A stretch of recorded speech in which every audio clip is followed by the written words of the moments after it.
¿Cómo estás? Saludos a tu auditorio. Gracias por estar por acá, sabemos de la agenda ocupada y te agradezco que hayas tomado la llamada rápidamente. Queremos tocar base por el tema del bonillazo.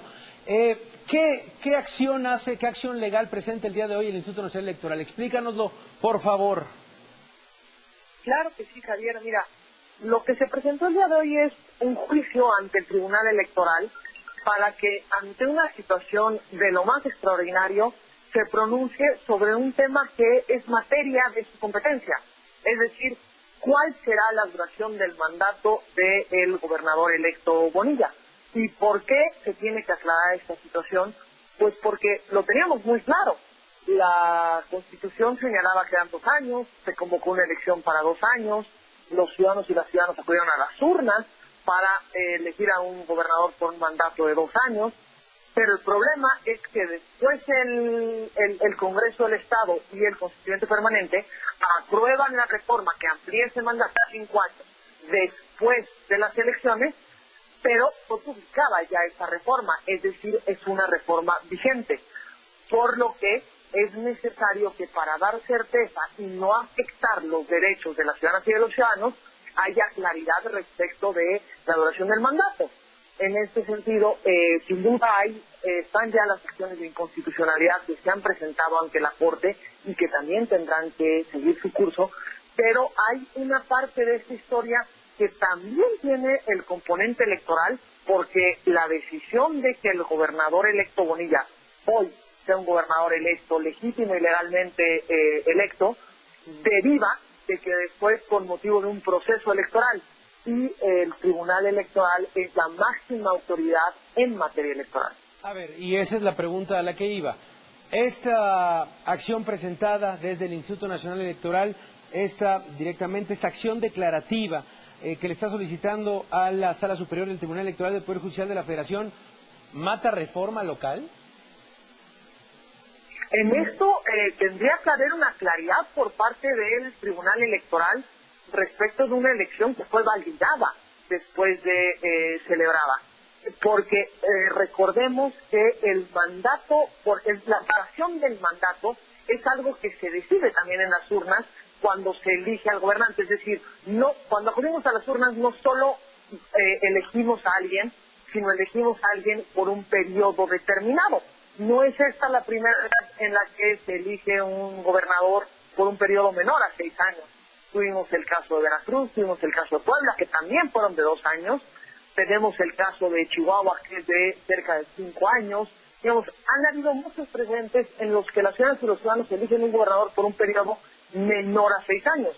Lo que aquí tenemos es la particularidad de que después de acudir a las urnas los ciudadanos, el Congreso local cambia la Constitución para modificar el mandato del gobernador. Okay. A ver, quedan 7 días ya, porque ya estamos casi 10 de la noche con 20 minutos, para que tome protesta el gobernador Jaime Bonilla. ¿Lo hará, Pamela, por 5 años? Pues en este momento la reforma que está vigente es de 5 años y la constancia mayoría que se le dio fue por 2 años. ¿Qué se hace en este caso, Pamela? Perdón. Supongo que él tomará protesta por una duración de 5 años a partir de lo que él ha estado señalando, porque eso es lo que fue modificado por el Congreso.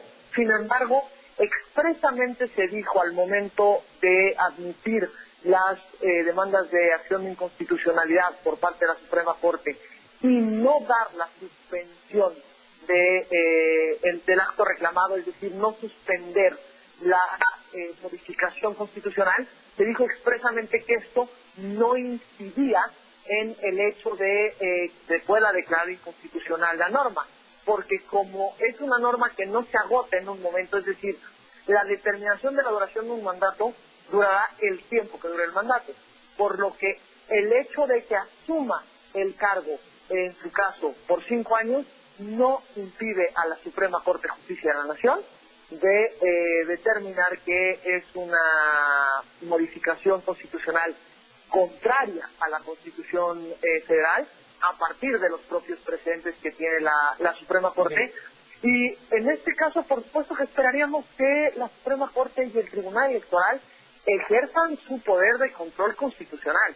Es un órgano que lo que hace es garantizar que el resto de las autoridades cumplan con el marco que nos hemos dado, el marco legal que nos hemos dado, el marco de derechos que nos hemos dado, y ya lo hemos señalado en muchas ocasiones. El precedente que se estaría sentando de no decir con contundencia que esto es inaceptable en nuestro país implica poner en duda la duración de cualquier mandato de los servidores públicos electos, pero también implica poner en duda nuestros derechos como ciudadanas y como ciudadanos. Sí, esta prueba la Suprema Corte de Justicia de la Nación. Yo creo que, a ver, ya hay que poner la relevancia que tiene esta decisión, que bueno, esperamos, por supuesto, muchos, aquí lo hemos dicho en este programa, y hemos tomado partido, de decir, perdón, pero es un atropello a la democracia lo que está sucediendo en este momento en Baja California. Y tuvimos aquí directamente al gobernador electo, y, a ver, lo tratamos de que nos explicara cuál era su postura, y vaya, terminó diciendo que incluso Lorenzo Córdoba, presidente del Instituto Nacional Electoral, consejero presidente, ni siquiera sabía las reglas de la contienda electoral en Baja California. A eso llegó. Pero sí, entonces estamos, Pamela, y me parece que hay que detenernos en esto, en un tema fundamental para la Suprema Corte, si es un antes y un después en la Suprema Corte de Justicia de la Nación. Me parece que esta es una discusión que se debe de tener en la Suprema Corte, pero debemos señalar que no va a ser una discusión novedosa.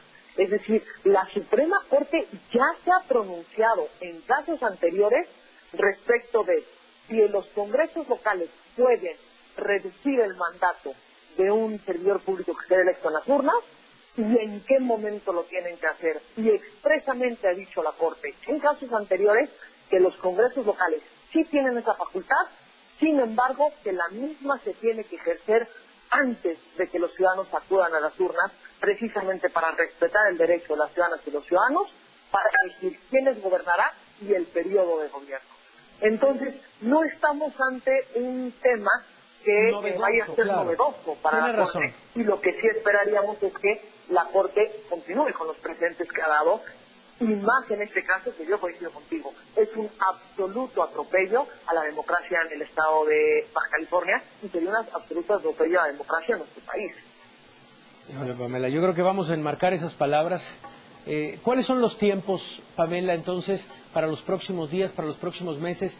¿Cómo se podría hacer un calendario para que justamente el televidente esté al pendiente de lo que sucede, en el caso de Baja California? La Suprema Corte no tiene un plan expreso para resolver las acciones de inconstitucionalidad. Lo común es que tarda aproximadamente 6 meses. Eso es lo usual en alguna acción de inconstitucionalidad.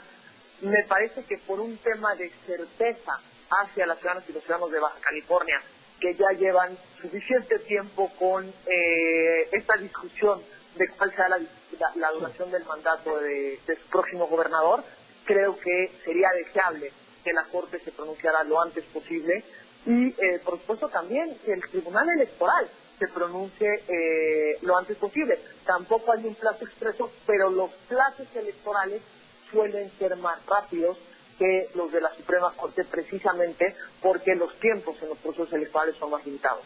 Pues, perdón, Pamela, pero a mí me sigue pareciendo increíble que lo estemos discutiendo este jueves 24 de octubre. El caso de Baja California, de verdad.